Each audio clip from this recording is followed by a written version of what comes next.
So hello everyone. आज आज हम लोग सॉल्व करेंगे NEET test series for the chapter human reproduction. ये जो है हम एक बहुत इंपॉर्टेंट चैप्टर निकल के आता है एंड यहाँ पे आपको थोड़ा सा एफर्ट्स लगाना पड़ेगा। काफी लंबा चैप्टर है। 2 से 3 क्वेश्चन जो है हमारे नीट में आ ही जाता है। वो इससे ज्यादा भी आ सकते हैं, 4 भी आ सकते हैं, 4-5 भी आ सकते हैं। ठीक है, इस चैप्टर से। So, yeah, इस चैप्टर को हम लोग अच्छे से करते हैं। यहाँ पे मेरे पास 30 क्वेश्चन का एक सेट है जिसको हम लोग आज सॉल्व करेंगे। क्वेश्चन नंबर 1, इजी क्वेश्चन है ये वाला। Each testis has how many testicular lobules? एक टेस्टिस में कितने टेस्टिकुलर लोब्यूल्स होते हैं? आंसर जो है मैं आपको यहाँ पे एनसीईआरटी में ही मार्क करके दिखा देता हूँ। यहाँ पे आप देख लीजिए। Each testis constitute about 250 compartments called the testicular lobules. The answer is option number C, 250. ठीक है, आंसर इज 250। अगले question number 2, which of the following is not true about testis? इनमें से कौन सा जो स्टेटमेंट है that is not true about testis? देखते हैं। These are surrounded by a pouch called the scrotum. सही है, it is surrounded. In adults, each testis has a width of 4 to 5 centimeter. Width कितना होता है आप एनसीईआरटी में देख लीजिए। इसका यहाँ पे सब कुछ दिया हुआ है। लेंथ क्या होता है 4 to 5 centimetre and width is about 2 to 3 centimetre. 2 to 3 centimetre. So ये ऑप्शन जो है गलत हो जा रहा है। Androgens are produced in the testis, बिल्कुल सही। कौन प्रोड्यूस करता है? लेडिक सेल्स या फिर इंटरस्टिशियल सेल्स होते हैं दैट प्रोड्यूसेस द एंड्रोजन और द टेस्टोस्टेरोन। ठीक है, सो आंसर क्या हो जा रहा है? Option number D, both A and C. ठीक है, ओके। बढ़ते हैं हम अपने अगले क्वेश्चन की तरफ। Question number 3, the given diagram of male reproductive system identify the part constituting the sex accessory ducts. इनमें से कौन सा जो है एसेसरी डक्ट्स को शो कर रहा है? कौन कौन सा लेवल में? सो एसेसरी डक्ट्स क्या क्या है? They are seminal vesicle, prostate gland and bulbo urethral gland. ठीक है, सॉरी यहाँ पे एसेसरी डक्ट्स बोला गया है ना, आई एम सॉरी। जो एसेसरी डक्ट्स है बेसिकली यहाँ पे मैं आपको ये वाला एनसीईआरटी में दिखा देता हूँ एक बार एसेसरी डक्ट्स के बारे में। एसेसरी डक्ट्स यहाँ पे एक है rete testis, vasa efferentia, epididymis and vas deferens. तो यहाँ पे हम लोग डायग्राम में एक बार देख ही लेते हैं। This is the vas deferens, here is the epididymis. ठीक है, यहाँ पे आ जाता है अपना वासा एफरेंशिया एंड रेटिटेस्टिस जो है वो टेस्टिस के इंटरनल यहाँ पे कहीं पे रेटिटेस्टिस आ जाता है। ठीक है, सो यहाँ हम लोग मार्क कर लेते हैं। सो 7 is the rete testis, 5 is the vasa efferentia, 3 is the epididymis and 1 is the vas difference. ठीक है, so आंसर यहाँ पे हो गया 1, 3, 5 and 7. That is option number D. That is the correct answer. हम बढ़ते हैं अपने अगले क्वेश्चन की तरफ। क्वेश्चन नंबर 4, यहाँ पे आ गया एक reasoning assertion. Endometrium is necessary for implantation of blastocyst. बिल्कुल सही, ब्लास्टोसिस्ट का इम्प्लांटेशन के लिए एंडोमेट्रियम जरूरी होता है। In absence of fertilization corpus luteum degenerate that causes disintegration of the endometrium. ये भी बिल्कुल सही आंसर है। जब फर्टिलाइजेशन नहीं होता तो क्या होता है? कॉर्पस लुटियम जो है वो डिजेनरेट कर जाता है और इसकी वजह से क्या होता है? एंडोमेट्रियम डिसइंटीग्रेट हो जाता है। क्यों? क्योंकि कॉर्पस लुटियम सीक्रेट करता है प्रोजेस्टेरॉन और वो प्रोजेस्टेरॉन क्या करता है? एंडोमेट्रियम लेयर को मेंटेन करता है until and unless there is formation of placenta. एक बार जब प्लासेंटा फॉर्म हो जाता है उसके बाद क्या होता है? प्लासेंटा सिक्रेट करता है that progesterone and at that time corpus luteum जो है वो वापस डिजेनरेट हो जाता है। ठीक है, सो यहाँ पे रीजन एंड असर्शन दोनों सही है। एंड ऑल्सो अगर endometrium necessary for implantation of blastocyst, और ऐसा कुछ नहीं है कि दैट इज नेसेसरी इसीलिए, मतलब क्या बोलते हैं कॉर्पस लुटियम, मतलब बेसिकली रीजन जो है that is not a correct explanation of A. ठीक है, सो वही हमें यहाँ पे बताया गया है। Both are true but R is not a correct explanation, corresponding explanation of A. ठीक है, option number D is the correct answer here. हम बढ़ते हैं अपने अगले क्वेश्चन की तरफ। Question number 5, the Sertoli cells are found. Sertoli cells कहाँ पे मिलते हैं? They are found inside the seminiferous tubules. ठीक है, बिटवीन द सेमिनिफेरस ट्यूब्यूल्स नहीं, जर्मिनल एपिथेलियम ऑफ ओवेरी, ठीक है, इसमें बाद में आते हैं। Germinal epithelium of seminiferous tubules, yes ये सही है। इनर लाइनिंग ऑफ एपिडेर्मिस ये भी नहीं होता। Option number C is the correct answer. Germinal epithelial of seminiferous tubule में टू टाइप्स ऑफ सेल होते हैं, एक होता है मेल जर्म सेल और एक होता है Sertoli cells. Male germ cells जो है that makes up the sperm, ठीक है, और सर्टोली सेल्स जो है दैट नरिशेस द स्पर्म, ठीक है, उसका फंक्शन है नरिशमेंट। सर्टोली सेल्स और मॉडिफाइड जर्म सेल्स होते हैं। ओके, अगला क्वेश्चन है question number 6। The secretion of which of the following gland constitute the seminal plasma. इनमें से कौन सा ग्लैंड का सिक्रेशन बनाता है सेमिनल प्लाज्मा? तो सेमिनल प्लाज्मा बेसिकली है क्या? That is nothing but semen minus sperm is the seminal plasma. तो वो कौन कौन कंस्टिट्यूट करेगा? That constitute the seminal vesicle, secretion of seminal vesicle, secretion of prostate gland and secretion of the bulbourethral gland। तो यहाँ पे option all the above आ रहा है, ऑप्शन नंबर डी, ठीक है। Okay,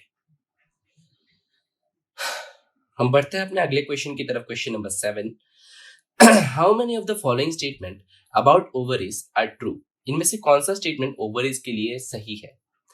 option number 1, ovaries produce female gamete and several steroid hormones।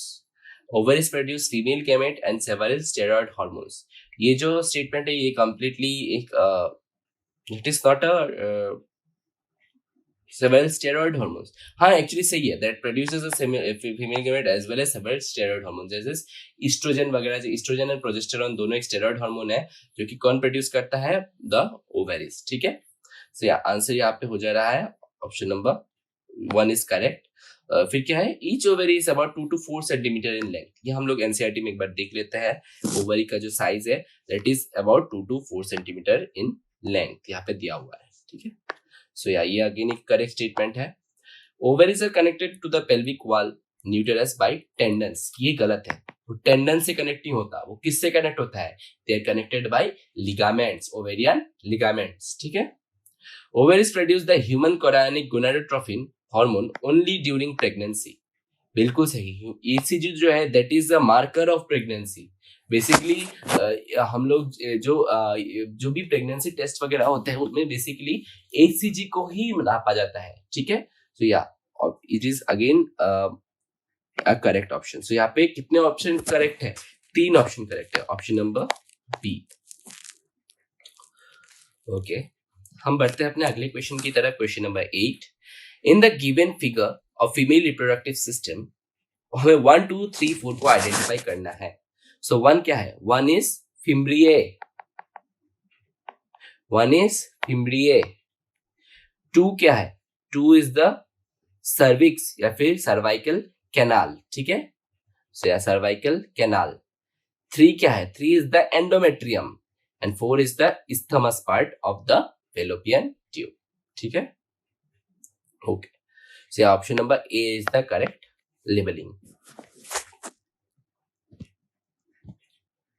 हम बढ़ते हैं अपने अगले क्वेश्चन की तरफ। Question number 9, which of the following structures form the birth canal. इनमें से कौन कौन सा स्ट्रक्चर जो है बर्थ कैनाल को बनाता है? ठीक है, देखते हैं।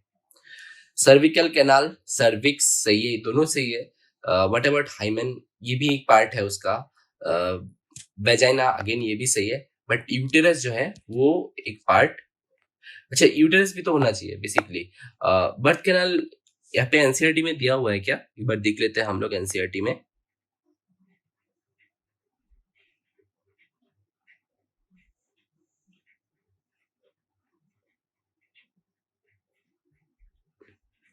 यहाँ पे एनसीईआरटी में ऐसे कुछ मेंशन नहीं किया हुआ है। सो यहाँ हम लोग इसको बोलेंगे कि it consist of the cervical canal obviously, फिर आता है हमारा सर्विक्स, वेजाइना एंड यूटेरस। यहाँ पे हाइमेन जो है वो नहीं होना चाहिए बेसिकली बर्थ कैनाल में, ठीक है। Hymen is a basically membrane type होता है जो कि बहुत समय टियर हो जाता है due to sports and athletes, और ड्यू टू क्वाइटस भी वो टियर हो सकता है, ठीक है। यहाँ पे option number C will be the correct option. Okay, अगला क्वेश्चन है question number 10, which of the following statement about labia minora is are true? इनमें से कौन सा स्टेटमेंट जो है लेबिया माइनोरा के लिए ट्रू है? लेबिया माइनोरा बेसिकली है क्या? That is nothing but a part of female external genitalia. आप देखिए लेबिया माइनोरिया are paired fold of tissue under the labia majora. ठीक है, देखते हैं. They extend down from mons pubis and surround the vagina. चलिए ये कुछ हद तक सही है. They are pair fold of tissue, बिल्कुल सही. They are fleshy fold of tissue, ये गलत है. Fleshy fold कौन है? Fleshy fold है लेबिया मेजोरा. ठीक है, so यहाँ पे ऑप्शन डी जो है both A and B are correct statement. अगला है question number 11. Which of the following is the correct sequence of flow of milk from the lumen of alveoli to the nipple region? Flow of milk के लिए हम लोग कहाँ से शुरू होते हैं? हम लोग का शुरू होता है ये मेमोरी. यहाँ पे आप देखिए सबसे पहले आता है हमारा मेमोरी लोब, जिसके अंदर होता है मेमोरी एल्वियोलस. उससे निकलता है मेमोरी डक्ट जो जाता है एम्पुला में, फिर आता है lactiferous duct and finally into the nipple. ठीक है, सो सबसे पहले आता है मेमोरी डक्ट, फिर आता है हमारा पीछे से आते हैं अगर तो सबसे लास्ट में आता है लेक्टिफेरस डक्ट, फिर आता है हमारा एम्पुला, फिर आता है हमारा मेमोरी डक्ट बेसिकली. ठीक है, हम लोग का मेमोरी डक्ट आता है एंड उससे पहले आता है मेमोरी ट्यूब्यूल्स. सो या option number C is the correct option here. ठीक है, बहुत सारे छोटे छोटे मेमोरी ट्यूब्यूल्स मिलके मेमोरी डक्ट बनाएंगे. बहुत सारे मेमोरी डक्ट मिलके एक वाइडर एम्पुला में ओपन होंगे जहां पे मिल्क स्टोर रहेगा एंड वहां से फिर लेक्टिफेरस डक्ट के थ्रू मिल्क इजेक्ट आउट होगा इनटू द निपल. अगला है question number 12. The correct sequence for the process of spermatogenesis in mature testis. Process में क्या आता है देखते हैं. लास्ट में तो ऑब्वियसली स्पर्म्स बनेंगे, सबको पता है. स्पर्म से पहले वाला को क्या कहते हैं? उसको हम लोग कहते हैं स्पर्मेटेट.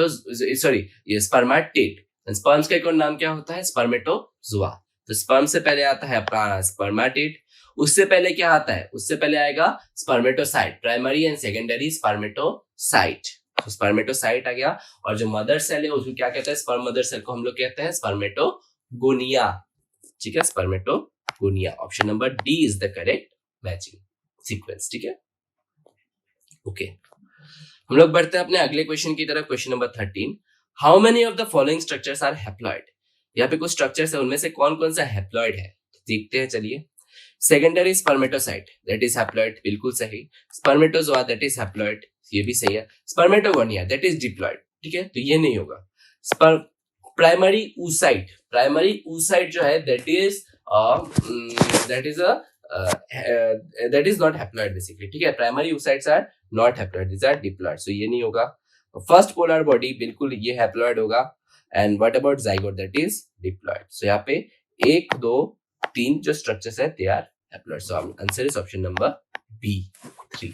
ठीक है, ओके. हम बढ़ते हैं अपने अगले क्वेश्चन की तरफ. Question number 14. Match the stages of the ovarian follicle of column 1 with respect to structures formed in the each stage as mentioned in the column B. Column A और column B को match करना है हमें simply. Primary follicle में क्या होगा? Single layer of granulosa cells. Secondary follicle में क्या आ जाएगा? अपना हमारा आ जाएगा थीका लेयर आ जाएगा. टर्शरी फॉलिकल में क्या आ जाएगा? हमारा एंट्रम. एंड ग्राफियन फॉलिकल में क्या आ जाएगा? जोना पेलोसिटा भी आ जाएगा. ठीक है, सिया ऑप्शन 1 का जो है, अच्छा सॉरी हमने यहाँ पे थोड़ा सा गलती कर दिया. ऑप्शन 1 जो है that goes for both C and D. ठीक है, एंड सॉरी फिर से यहाँ पे हम सी एंड डी. और जो जोना पेलोसिटा है वो हमारा आ जाता है सेकेंडरी फॉलिकल में ही आ जाता है जोना पेलोसिटा. और ग्राफियन फॉलिकल में जो आ जाएगा उसके अंदर आ जाएगा, उसका रप्चर होगा तो क्या बनेगा? Secondary oocyte. तो मैचिंग कर लेते हैं. 1 का सी एंड डी बिल्कुल सही. 2 का ए नहीं, ये तो गलत हो जा रहा है. ठीक है, सो हमने यहाँ पे मैचिंग में कुछ गड़बड़ किया है. हम लोग एक बार यहाँ इसके थ्रू देखते हैं. 1 का सी एंड डी हो सकता है बिल्कुल सही. 2 का ए जो है वो गलत हो जाए तो ऑप्शन नंबर 1 इज रॉन्ग. 1 का सी बिल्कुल सही. 1 का सी यहाँ पे भी सही. 1 का सी यहाँ पे भी सही. 2 का क्या आएगा? सेकेंडरी फॉलिकल में क्या आएगा? यहाँ पे आएगा हमारा यहाँ पे आ जाएगा हमारा सिंगल थीका लेयर, ठीक है। सो यहाँ पे 2 का आ जाएगा सी, और सॉरी 2 का आ जाएगा डी, मैं सी बोल रहा हूँ, यहाँ पे आ जाएगा डी, ठीक है। एंड 3 में क्या है, टर्शियरी फॉलिकल। टर्शियरी फॉलिकल में क्या क्या आएगा, एक तो आएगा एंट्रम आ जाएगा, और फिर क्या आ जाएगा, उसमें आ जाएगा हमारा, यहाँ पे हम लोग एक ऑप्शन को थोड़ा सा चेंज कर लेते हैं, यहाँ पे ये जो है थोड़ा कंफ्यूजन क्रिएट कर रहा है। सो या अगर हम लोग थर्ड ऑप्शन को देखते हैं तो 3 जो है, 3 में क्या आ जाएगा, एंट्रम आ जाएगा। टर्शियरी फॉलिकल के अंदर फ्लूइड फिल्ड स्पेस होता है जिसको हम लोग कहते हैं एंट्रम। सो या 3 का ए आ जाएगा। एंड 4 जो है ग्राफियन फॉलिकल का क्या आ जाएगा, बी, उसमें क्या आता है, जोना पेलोसिटा, ठीक है। और उसी में आ जाएगा ई, उसी का अगर रप्चर होता है तो क्या बनता है, सेकेंडरी oocyte, ठीक है। सो या option number C will be the correct option here. हम बढ़ते हैं अपने अगले क्वेश्चन की तरफ, ठीक है। अगला है question number 15। Correct the incorrect statement, select the incorrect statement. इनमें से कौन सा जो है इनकरेक्ट स्टेटमेंट, देखते हैं। LH and FSH trigger ovulation, ये तो सही है। LH and FSH decreases gradually during follicular phase, नहीं, वो इंक्रीजेस करता है, वो इंक्रीज करता है ग्रेजुअली, ठीक है। LH trigger secretion of androgen from Leydig cells, ये भी बिल्कुल सही है। FSH stimulates the Sertoli cells with help in spermiogenesis. ये जो है FSH वाला जो पार्ट है, बेसिकली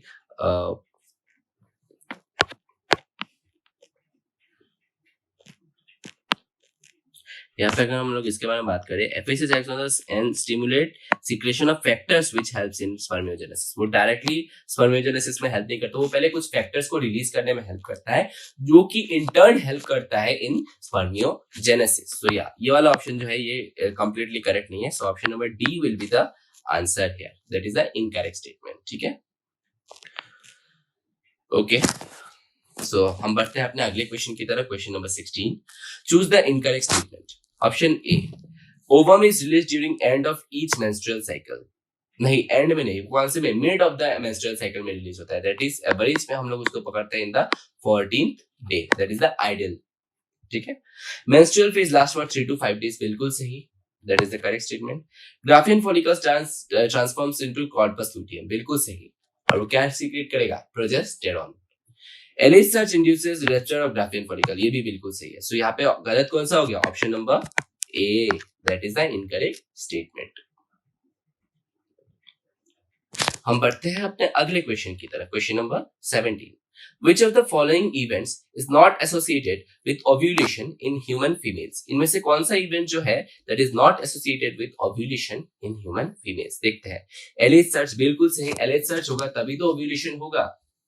सो या रिलीज ऑफ सेकेंडरी oocyte, हाँ, ओव्यूलेशन में क्या निकलता है, बेसिकली सेकेंडरी oocyte ही तो निकलता है। Full development of Graafian follicle, that is again correct. Graphene follicle जब फुल्ली डेवलप हो जाएगा उसके बाद ही ओव्यूलेशन होता है। डिक्रीज इन एस्ट्रेडाइल, ये गलत है, ये ऐसा कोई भी एसोसिएशन नहीं है विद ओव्यूलेशन इसका, ठीक है। So option number D is the answer here. अगला है question number 18, Which one of the following might be cause of absence of menstruation? इनमें से कौन सा जो है menstruation का cause हो सकता है? फर्टिलाइजेशन बिल्कुल सही है, जैसे फर्टिलाइजेशन एंड प्रेगनेंसी हो जाएगा उसके बाद जो है मेंस्ट्रुअल साइकिल जो है वो स्टॉप हो जाता है, ठीक है। फिर क्या है, stress and poor health, stress and poor health, हाँ, उसकी वजह से जो है मेंस्ट्रुअल साइकिल में जो है इरेगुलरिटी हो सकता है, एंड कभी कभी तो मेंस्ट्रुअल साइकिल बहुत लॉन्ग टर्म के लिए जो है एब्सेंट हो जाता है, ठीक है।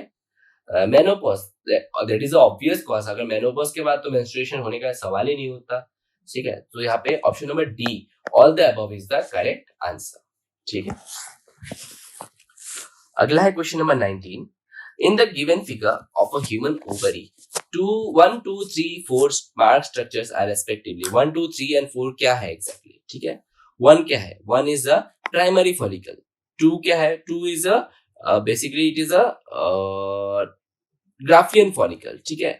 3 is a ovum, 3 is a ovum, and 4 is corpus luteum, corpus luteum. So यहाँ पे होगा ये वाला ऑप्शन हो जाएगा, सॉरी ये जो 2 है 2 इज हाँ 2 is Graafian follicle, yes correct. से सो यहाँ पे ऑप्शन नंबर सी डी जो है that is the correct option, ठीक है। Option number D will be the correct option. ये 1 हो जाएगा प्राइमरी फॉलिकल, 2 हो जाएगा ग्राफियन फॉलिकल, 3 हो जाएगा अपना ओवम एंड 4 हो जाएगा कॉर्पस ल्यूटियम, ठीक है। सेकेंडरी क्यों नहीं होगा, क्योंकि यहाँ पे फ्लूइड फिल्ड एंट्रम आ गया है, एंट्रम जो है वो सेकेंडरी फॉलिकल में नहीं होता है। तो एक बार एनसीईआरटी के साथ हम लोग मैच कर लेते हैं, फिर भी शायद कुछ गलती निकल जाए यहाँ पे। That is a tertiary follicle basically. Anyways यहाँ पे टर्शियरी तो हमारे पास गिवन नहीं है, तो हम लोग उसको ग्राफियन लिख लिए, ठीक है। हम बढ़ते हैं अपने अगले क्वेश्चन की तरफ, question number 20। In which duration of menstrual cycle both LH and FSH attain a peak level. तो वो कब होता है, वो होता है ड्यूरिंग द ओव्यूलेशन फेज, ठीक है। इन लास्ट वीक नहीं होगा, in middle of the cycle, initial days of the cycle में भी नहीं होगा, and immediately after the menstrual phase भी नहीं होगा। आंसर होगा in the middle of the cycle, जब क्या होता है, ओव्यूलेशन होता है, ठीक है। Question number 21, how many of the following statement is are true. इनमें से कितना जो स्टेटमेंट है वो ट्रू है।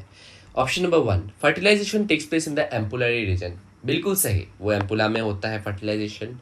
Secretion of acrosome help the sperm to enter into the cytoplasm of the ovum, ये भी अगेन सही है, एक्रोसोम से रिलीज होता है हाइलुरोनिडेज वगैरह बहुत कुछ रिलीज होता है जो कि स्पर्म को हेल्प करता है to penetrate the zona pellucida and enter into the cytoplasm of the ovum.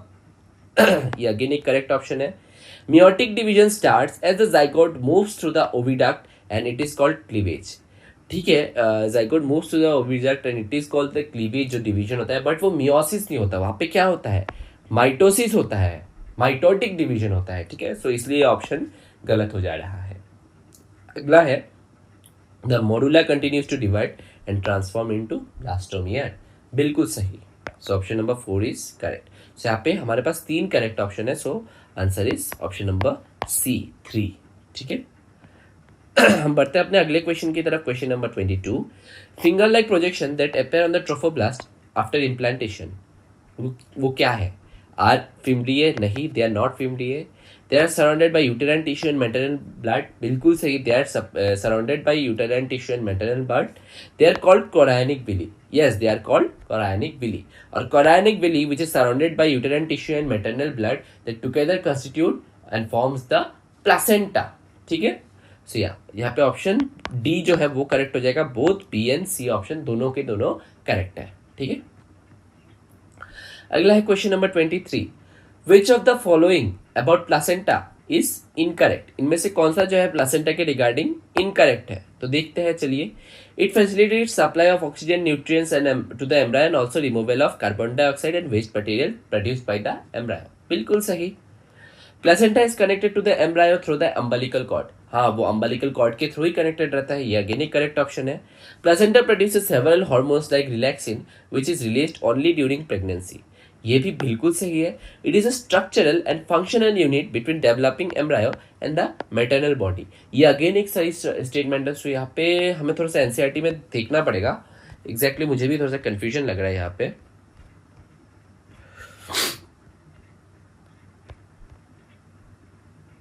सो यहाँ पे जो हमारा एनसीईआरटी में कुछ ग्लिच हो चुका है, so I think it is यहाँ पे इनकरेक्ट स्टेटमेंट जो है, facilitate supply of oxygen nutrients to the embryo and also removal of carbon dioxide material produced by the embryo connected to the embryo through the umbilical cord, ये भी सही है। Produces several hormones like relaxin which is released only during pregnancy, हाँ only pregnancy hormones भी placenta ही produce करता है। And is a structural and functional unit, it is structural and functional unit. Anyways, इस क्वेश्चन को हम लोग थोड़ा सा होल्ड में रखते हैं, हम अपने अगले क्वेश्चन की ओर मूव करते हैं, ठीक है। Which of the following hormones is released only during pregnancy? इनमें से कौन सा हार्मोन जो है वो only during pregnancy ही रिलीज होता है।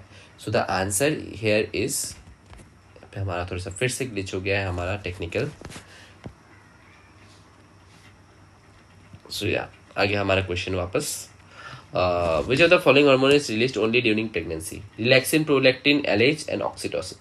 Here the answer is option A, relaxin. Relaxin जो है वो late pregnancy में रिलीज होता है, that is the only hormone here which is released during pregnancy, ठीक है। अगला क्या है, the signals of parturition originate from, signals of parturition कहाँ से ओरिजिनेट होता है, it originates from the placenta as well as the fully developed foetus, fully developed foetus, placenta and fully developed foetus. अरे यार बार बार ये नहीं छोड़ा है आज, ठीक है, develops from the placenta as well as the fully developed fetus. So option number B is the correct answer here. ठीक है, अगला है question number 26. The first movement of the fetus and appearance of hair on head are observed during which month of embryonic development? ये हम लोग अगर हम लोग एनसीईआरटी को देखते हैं तो एनसीईआरटी में ये चीज मेंशन किया हुआ रहेगा. एनीवेज एनसीईआरटी ही हमारा ग्लिच होकर बैठा हुआ है.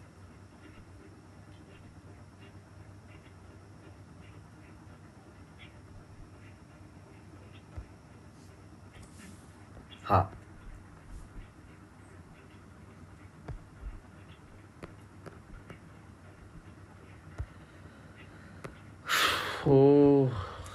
एनीवेज छोड़िए. जो appearance of hair on head है and first movement of foetus जो है that is approximately seen by the fifth month. ठीक है, that is seen in the fifth month. Answer here is the fifth month. ठीक है, fifth month पे ही हमारा foetus पे हेयर का अपेयरेंस आ जाता है and first movement of foetus हम लोग को दिखाई देता है. ठीक है, ओके. अगला है question number 27. Arrange the following statements about the event that takes place in the parturition in correct sequence. ठीक है, parturition में के events को हम लोग को sequential यहाँ पे बताना है. Expulsion of the baby out of the uterus. Signals originating from fully developed fetus and mild uterine contraction. ये जो है ये होगा हमारा पहला, तो 2 से हम लोग का स्टार्ट होगा. अगला क्या है, oxytocin acts at the यूटेरिन muscle causing stronger contraction. उससे पहले क्या है, release of oxytocin from the maternal pituitary. So option number 4 जो है वो अगला होगा. फिर आएगा हमारा 3 एंड आखिरी में होगा expulsion of the baby out of the foetus. So option number P here is the correct answer. That is the correct sequence of parturition. पहले आएगा सिग्नल्स जो कि well developed foetus and placenta से होगा. फिर उसके वजह से क्या होगा, पोस्टीरियर पिट्यूटरी से ऑक्सीटोसिन रिलीज होगा एंड वही ऑक्सीटोसिन क्या करेगा, यूटेराइन मसल को कंट्रैक्ट करेगा, बहुत स्ट्रॉन्ग कंट्रैक्शन कराएगा एंड उसके वजह से क्या होगा, बेबी एक्सपेल आउट हो जाएगा. अगला क्या है, question number 28. The process of child birth is called parturition, involves all the following hormones accept.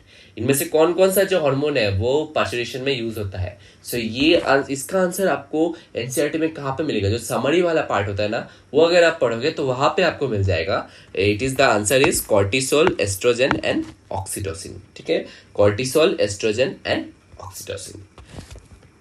सो यहाँ पे कौन सा हार्मोन यूज इन्वॉल्व नहीं होता, यहाँ पे एक्सेप्ट पूछा गया, तो that is HPL, human placental lactogen. Option number D is the answer here. ठीक है, अगला है question number 29. The secretion of epididymis, vas deferens, seminal vesicle and prostate are essential for.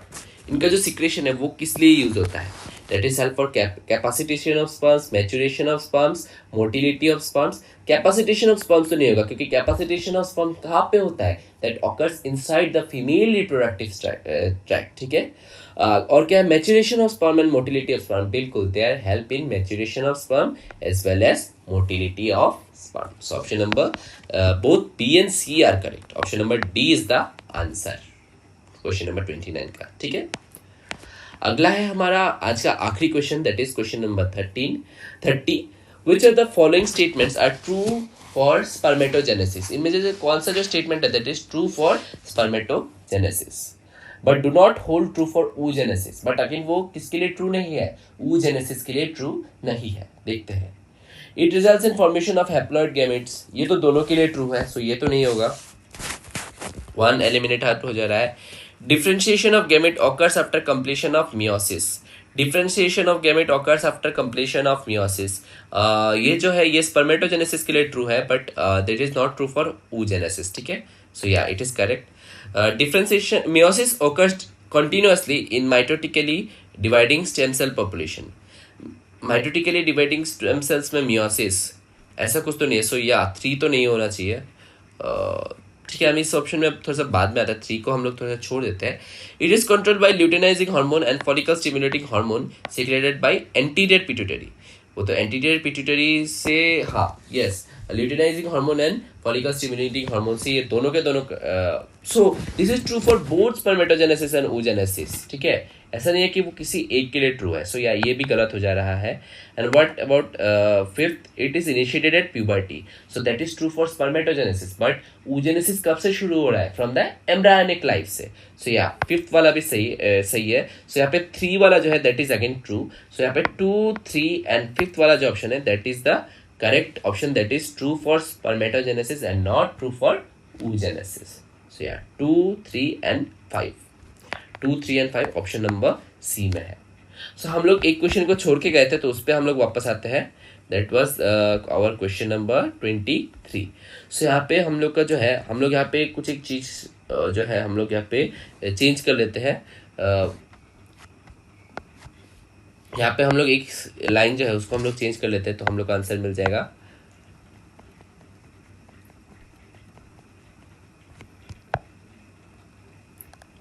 यहाँ पे सेवरल हार्मोन लाइक को हम लोग change करके हम लोग लिख देते हैं ओनली हार्मोन, ठीक है। So relaxin is not the only hormone that is released during pregnancy. So यहाँ पे ये वाला स्टेटमेंट जो है वो इनकरेक्ट हो जा रहा है, बाकी तो सबके सभी करेक्ट है। सो हमने एक को इनकरेक्ट कर दिया है, ठीक है। So option number C is the correct answer here, ठीक है। सो इसी के साथ हमारा आज का सेशन यहीं पे खत्म होता है। Thank you and have a nice day.